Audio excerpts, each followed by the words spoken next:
Hello and welcome to the big picture. The Kashmir Valley has been under curfew for over 45 days now. The latest round of trouble started after the killing of Burhan Wani, a young militant belonging to Hizbul Mujahideen, on July 8 and has continued unabated, with one more young person dying in the clashes between protesters and security forces in Pulwama district today. The civilian death toll has gone up to 68 and hundreds, including both security forces and civilians, have been injured, with many losing their eyesight. As the situation continues to boil, Home Minister Rajnath Singh has landed in Srinagar today, his second visit since July 9th, to meet and talk to the people. So what is it that the Home Minister needs to do to end the present round of violence and unrest? Who are the stakeholders whom he should meet to find a solution? How successful will be his visit? We will discuss all this today with BP Singh, former Home Secretary, Government of India, and also a former Governor; Wajahat Habibullah, former Chairman, National Commission for Minorities, and also someone who has worked in Kashmir, is on the phone line from Lucknow; Ansari, former Interlocutor for Jammu and Kashmir; Pushp Saraf, senior journalist; and Sheikh Manzoor Ahmad, editor, Urdu World Service. Welcome to all of you. Mr. BP Singh, you think this is the right time for the Home Minister to go to Srinagar? I think that it is the most appropriate time, and I understand that the mission of the Home Minister of India is to douse the flames. His mission is also to create preconditions that would enable lifting of curfew, that would enable beginning of dialogue. And I also feel that it is necessary for all the stakeholders to participate. And the first task is, when a house is in flames, there should be no distinction. Everybody should be persuaded to douse the flames and then start dialogue. Okay, dousing the flames, that must be the major task of the Home Minister. Mr. Habibullah, you think that is the major task? Well, naturally, dousing the flames is the principal task before the country as a whole, let alone the Home Minister alone. The point is that the state has been under curfew for, as you mentioned, more than 40 days. A number of lives have been lost. Young people have been injured universally. And I'm so glad that, yesterday the Prime Minister in his statement talked about the soldiers, the policemen, and these young people, both those who have died and who are injured, as being our own people. So obviously this brings home the idea that this is a part of our country which is in flames. Obviously, the task before all of us, every Indian, it must be to try and douse the flames. That has to be the first task. Okay, but lifting of the curfew, is that one of the immediate concerns that the Home Minister should have now? Well, the first step has to be the lifting of the curfew, the restoration of freedom of movement to the citizens of that state. And that means in touch with people in that state every day. The situation there is highly, discomforting. And you can hardly breathe, and let alone the air of freedom. So therefore, it's important that the curfew should be lifted and attempts should be made to restore normal life. From that point on, a dialogue must take place to see how we can address the issues which have agitated this whole movement. Okay, Mr. Ansari, you think the situation is ripe enough for lifting the curfew? Well, I think in the first instance, if the Home Minister orders for non-use of pellet guns, and at the subsequent stages, I would say that much of the anger and much of the agitated youth, they would be probably taking somewhat more a lenient view in the whole matter, and thereafter, but there has to be doesn't there have to be a reciprocity from the other side also? Because stone pelting continues, and that has been one of the major problems. Look, this is why it requires that the curfew should be lifted. Even when there is a curfew, I mean, the youth are coming on the streets, and it is they who are throwing stones. But the situation will be quite coming to a normal situation, because when the Home Minister has gone, he has gone with the hope that he is going to interact with a large number of people, with the different sections of the society. When he is going to talk to them, and when he declares that as and when the situation recedes to a normalcy, the use of pellet guns and will be minimized, or it will not be used. At the same time, I think it will be much more important that large number of people has somehow or other suffered during this period, and if they are provided the medical support, because many of them cannot be easily treated in Jammu and Kashmir, in Srinagar, therefore they need to be brought back to Delhi or wherever they could be treated well. At the same time, in the last 1.5 months, large number of people have suffered economically, because the shopkeepers, the tourist industry is already in a very bad shape. So I think a number of decisions has to be taken, and if he announces that and thereafter he also says that the curfew is lifted, I think there is going to be a spontaneous, a very good response from the people, and the situation could be brought to the normal. Pushp, what are these announcements which people there expect from the Home Minister now? I think the first priority should be to establish contact with the people who are in the field. Yeah, it is very important, because otherwise the present situation exposes a big gap between the mainstream spectrum and the people at top. Particularly, some way has to be found for that, and it is the responsibility of the political leadership and also civil society. When you say to people do on that. the ground, who are these people you're talking about? The people, the youth which has taken to the streets in a large number, they have taken to the streets. And do they have a leadership there whom, how do you approach this kind of a wide variety of youths? I understand. It is difficult, but it should not be so difficult for parties like, say, the National Conference or the People's Democratic Party, which have built some base over the years. But they are apparently finding it difficult because of the constraints in which they function, perhaps lack of security or something like that. Maybe that is the reason. But they have to, because otherwise the danger is, the risk for them is that they may become irrelevant in the present situation. And the same may apply to other leadership. You're talking also. about the political parties may become irrelevant if they don't act. If they don't act, no. It is for their own survival also that they must act, talk to the young persons in the field and no, but what is it that the Home Minister can make the announcement which can bring down the temperature in the valley? I think no announcement as such can make a difference, but the difference can be made if he keeps meeting people. Look, from that viewpoint, it's a very useful visit, because the timing of it is very important. Okay, Mr. Sheikh Manzoor, the timing is important. He's there, but we are also reading reports that all the stakeholders are not willing or prepared to meet him. First of all, one has to admit that there is a trust deficit. Exactly. One has to address this thing. Right from beginning, we used to state that Kashmir is a political issue. It is not a law and order problem. So far, there was little bit confusion regarding the government was not clear about this policy. It is only after GOC of Northern Command, Army Chief and others, Government of India realized, no, there is a need to talk to all stakeholders in this state. Now it is for government to first of all make mind how to address this problem. From law and order problem, if you accept first of all that it is a political problem, naturally government must have a plan how they are going to address it.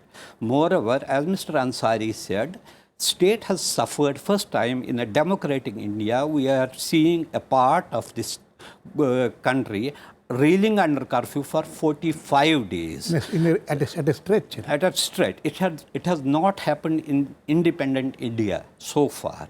So it is must for government to address to the problems of the people and reach out to them.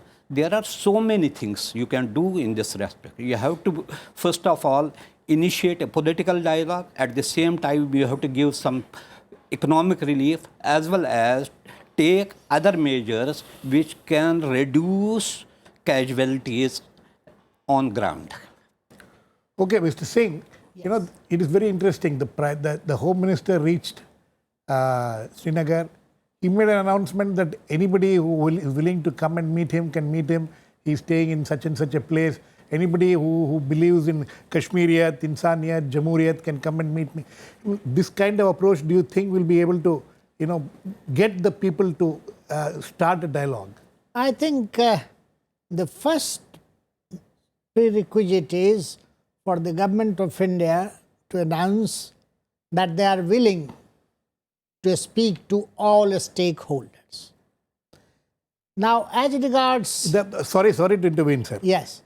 One of the statements which was made by the Prime Minister a couple of days back when he met the all-party, during the all-party meeting was that, you know, that they are willing, the government is willing to go ahead and talk to everybody within the constitution. Is that going to be a constraint? I don't think this is the stage for saying all that. According to me, the stage here is pre-talk stage. When you speak to people for lifting the curfew, for if the ban on pellet guns is required, announce that. But in all this, it is the Chief Minister of the state who should make that announcement that the government have decided in consultation with the central government to take the following measures. But the central government has to say that within that broad framework which you mentioned, which the Prime Minister said, Insaniyat, Jamhuriyat, Kashmiriyat, the talks will take place. But that is for the government of India to say, because it's a political problem. Yes, Mr. Ansari? I would like to add that I would like to remind only 2 days ago Supreme Court said in response to a petition that they do not have a solution to all the problems which comes to the court, but it said in context of Kashmir that the dialogue is the process, you know, and this is what we have been talking of even in the BJP and PDP alliance as well, you know, where it had says that they will speak to Pakistan, the main stakeholder, because Kashmir is a bilateral issue. At the same time, they will also speak to other stakeholders. Now, in other stakeholders, we have the mainstream parties, National Conference, Congress and PDP, and we have the off-stream parties. So it is, the problem is of reaching out to the non-stream, that is the Hurriyat and its allied groups. Now, when you refer to Insaniyat Kashmiriyat, invoking the philosophy of Bajpayee, when Bajpayee himself and Manmohan Singh and Advani had invited them for talk and discussions, there is no reason why the present government should not invite. The day they invite, I am sure immediately the entire problem will be over. You know, they have to invite and then agree to take the matter forward, because as far as the mainstream parties are concerned, they have absolutely no problem with accession of Jammu and Kashmir with the country. But only the Hurriyat and allied groups, it is they who have the problems, so and they need to be approached, they need to be. You can't have talks without talking to them. Is that what you're trying to say? No, what I'm trying to say is that it is this group which is to be approached, and you know, our earlier leaders have already talked to them. Now we also need to talk to them, and also this is also in fitness of the things that the BJP and the PDP alliance have also agreed to. So what I'm trying to say is that all that which our earlier leaders have done, all that which we have already committed in the formation of the present government, that needs to be pursued. Okay. Unfortunately, for more than 2 years or so, we have not been doing anything in this regard, which is why we see the perpetuation of this Mr. Habibullah, would you agree with that? Do you think that there is some kind of a reluctance to bring the Hurriyat leaders on board, who were part of this dialogue in the past? Well, that is not what has to use, as General Buddha has said, all sections who are willing to talk must first consolidate themselves. The problem lies elsewhere. I think there's a complete lack of realization. The leadership in this movement, which is there now, has gone well beyond anything. The Hurriyat, and I'm surprised that Ansari Sahib said in a moment to call the Hurriyat for a dialogue, the matter will end. Certainly not. Have you been following what the correspondence in the social media? The young people, somebody asked who are the leaders we will speak to. It's very clear. It's very clear on the social media. There is a leadership across the valley. There's a leadership in South Kashmir, there's a leadership in North Kashmir. There's a leadership inside Srinagar itself. But it is not part of the established leadership. It is neither part of the mainstream parties, nor even in part of the Hurriyat. The Hurriyat itself is struggling to maintain its position as leader of this whole movement. The fact is that it goes well beyond that. And therefore, of course, the visit of the Home Minister is most welcome. But this must be the start of a process. Announcing the lifting of a curfew, as Ansari Sahab has suggested, is entirely negative. It is not the Home Minister of India who imposes and removes curfews. It is the district magistrate. And if you do that, it will give the impression there that it is the government of India which is ruling the state and not the people themselves. So those sort of suggestions would be fatal. The point is that this must be the initiation of a start of dialogue. Of course, the Home Minister is there. He will be meeting a lot of people. But that, again, will be the initiation of a process. Because those are not the people who are leading this agitation. There are people in Kashmir, my friends, who I talk to every day, who themselves have been taken completely aback by the fact that they never even realized that there's this deep resentment and hatred among the young people over there who have now taken to gun. Mind you, these young people are educated young people. They are very consummate in the social media. They're quite united in what they want. So what is it? Mr. Habibullah. Mr. Habibullah. So what do you suggest? What is your suggestion? I have in fact written also to the Home Minister suggesting that groups of Indians go out, reach out to those people in the initial stage with the backing of the government, fan out in the valley, meet people across the valley, bring them around to the feeling of opening a dialogue, because that is where the dialogue has to take place. It's no use taking place in the cabinet secretariat, as the earlier dialogue had taken place, as you mentioned, Ansari Sahab, the earlier NDA government had initiated that process, a very good process. But the situation has got much further than that now. So the point is that now we have to reach out. And now there is a responsibility, not only on the Home Minister. Yes, the Home Minister is fulfilling that responsibility. The Prime Minister has made his statement. The point is now it has to go beyond that. The people of India now must take the responsibility. Okay, Pushp. No.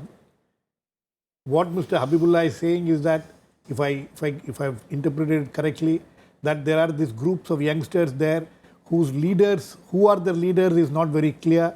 It is going beyond the Hurriyat themselves, doesn't have control over them. The mainstream parties have certainly no control over them. So how do you approach this issue? I think I said the same thing earlier. I said that we have to talk to the people in the How do you get to talk to the people? You have to meet them. One more thing and one more thing what Mr. Habibullah is talking about. Wajahat Sahab has made a suggestion that a group of Indians can go around and meet the... I think anything that can be done to talk to the people on the ground, we must do that. And I may tell you one thing I will like to say, and there is some rethinking on the part of secessionists also, in the sense, separatists also. One group of Jammu and Kashmir Liberation Front, it has already called for distancing themselves from Hafiz Sayyid, Lashkar-e-Taiba. So all these things need to be explored. Not that they are sympathetic to New Delhi. It must be made clear, because I don't want any misunderstanding.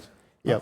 But all these things need to be explored. And these have to be done by the people at large, and politicians mainly, and politicians in power in particular.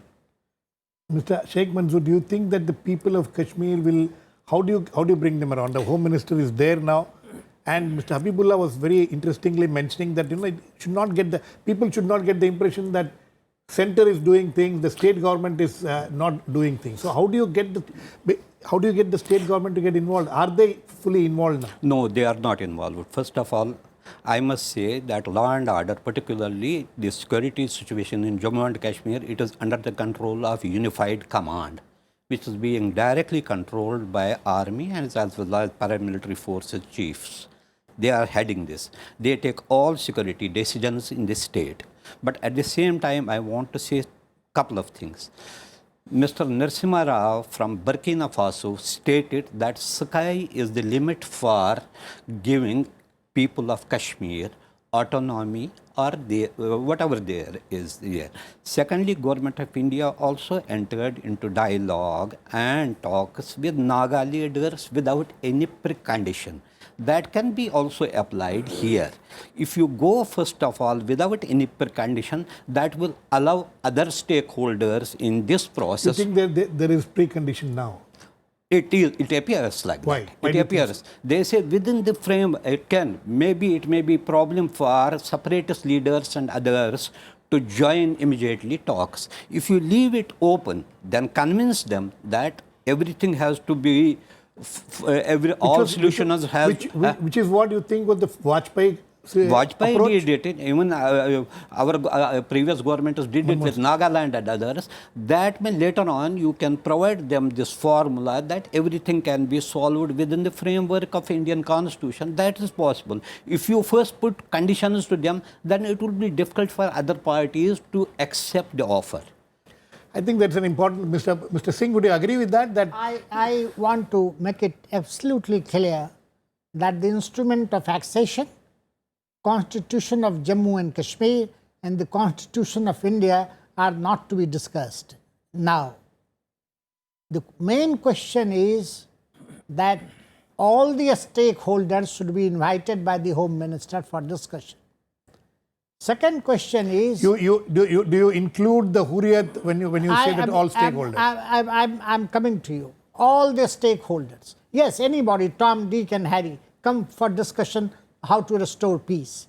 Then all important people. Then one thing is very important, and that is based on my experience of Assam. When agitation on foreign nationals issue was on, the students wanted to be brought to the discussion table. And so people asked, who is your leader?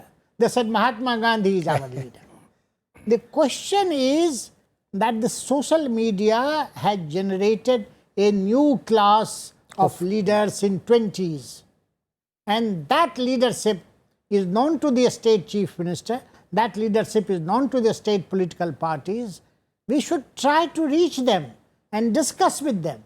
And Hurriyat is not a big thing. I think this is more or so in the media than on the ground. They are elderly people, and they will. You can have adab and all kinds of things, but these three things are not to be discussed now. First thing is, as I said in the beginning, to douse the fire, put house in order, and this has to be done in consultation with the chief minister. She has to take the lead. But the Home Minister of India, on behalf of the Government of India, should say that to bring peace, I will talk to all stakeholders. Yes, Mr. Ansari. I'll come to you. Just 2 days before, in a meeting with leaders of Kashmir led by Mr. Umar Abdullah, Prime Minister articulated the vision and the approach, and he said that the development and dialogue process must go together, also insofar as Kashmir is concerned.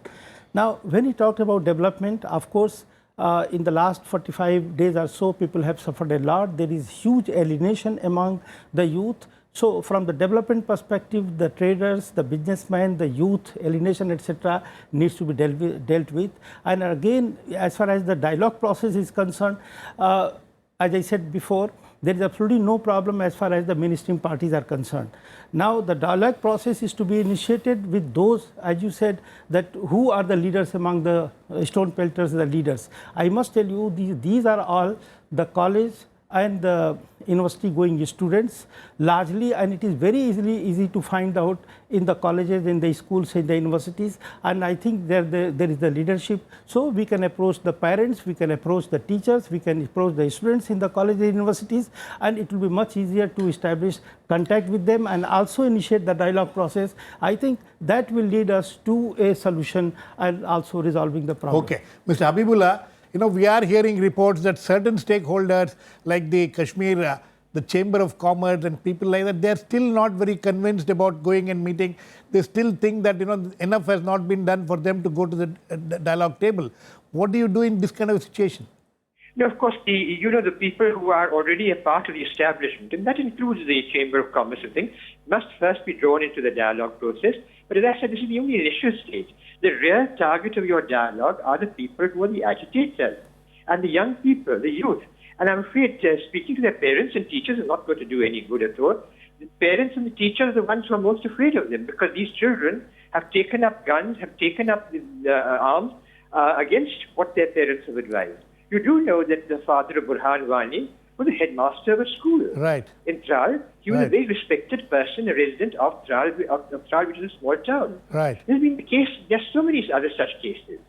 Perhaps like Mushtaq al-Islam, who was a major leader of the JKLF. And Okay. he led the Hezbollah at one time, was the son of a policeman. So the point is, speaking to the parents is not going to help at all. And these are suggestions of no. You have to establish direct contact with these young people, and these young people, Can this, I might tell you, Mr. are not Mr. wanting. No, but we have to Mr. finish the point. Yeah. They're not wanting to have a dialogue. So what you That have is to it. reconcile them to first of all, is to enter into a dialogue. That is the challenge. Okay. Pushp, Yeah. that challenge. And, Home Minister's approach, going to Srinagar, sitting in a guest house and saying, you please come and meet me, is that going to work? One presumes, because I have no direct knowledge of it, that the necessary groundwork has been done before his visit, and certain channels have been established, because without that, the meetings can't take place.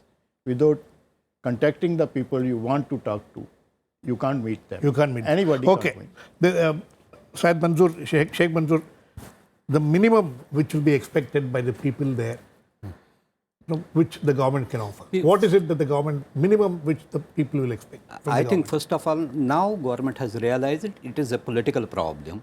That's why Home Minister has gone there. They are trying to open channels of communication with various stakeholders in the state. That's a good step.